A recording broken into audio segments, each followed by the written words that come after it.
Shalan ouvrit la porte du couloir et faillit bousculer une maîtresse servante qui s'apprêtait à frapper. La femme sursauta et Shalan poussa un cri. « Clarissime !» dit la femme en s'inclinant aussitôt.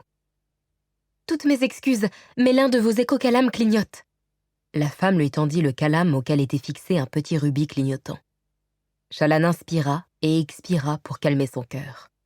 « Merci, » dit-elle.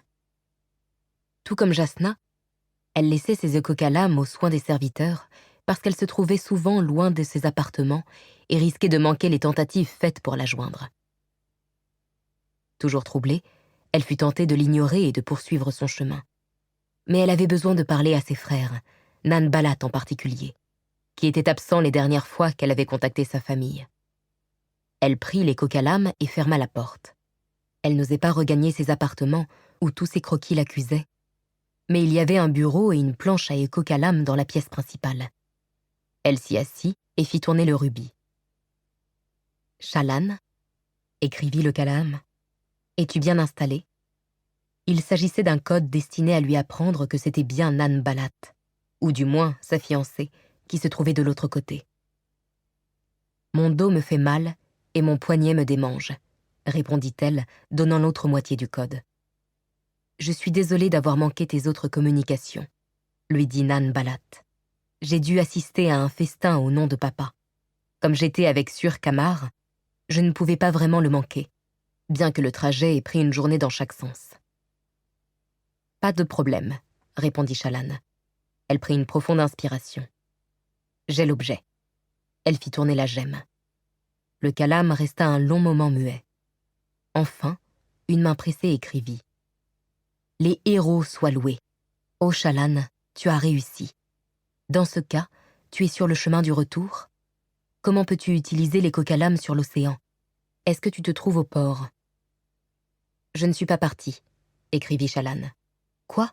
Pourquoi? »« Parce que ce serait trop suspect, » écrivit-elle. « Réfléchis un instant, Nan Balat. Si Jasna essaie l'objet et qu'elle le trouve cassé, elle ne décidera peut-être pas tout de suite qu'on l'a dupée. Ce qui ne sera pas le cas si je suis rentrée soudainement chez moi d'une manière suspecte. Je dois attendre qu'elle s'en aperçoive, puis voir ce qu'elle fait ensuite. Si elle comprend que son fabrial a été remplacé par un faux, je pourrai détourner ses soupçons vers d'autres coupables. Elle se méfie déjà de l'Ardence.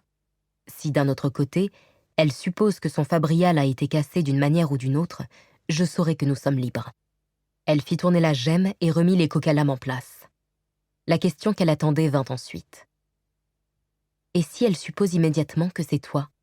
Shalan, et si tu ne réussis pas à détourner ses soupçons?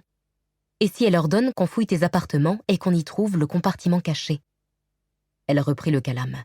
« Dans ce cas, il vaut tout de même mieux que je sois ici, » écrivit-elle. « Balat, j'ai appris beaucoup de choses sur Jasna Colline. Elle est incroyablement déterminée. Elle ne me laissera pas lui échapper si elle pense que je l'ai volée. Elle me pourchassera et utilisera toutes ses ressources pour exercer un châtiment.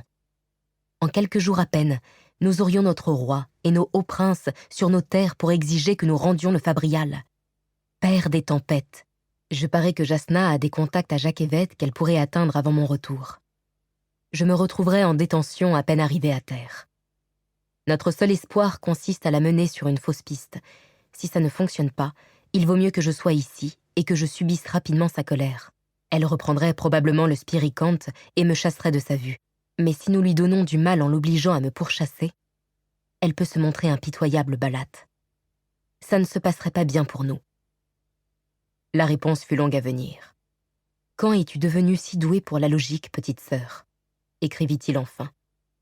« Je vois que tu y as réfléchi, mieux que moi du moins. Mais Shalan, le temps commence à nous manquer.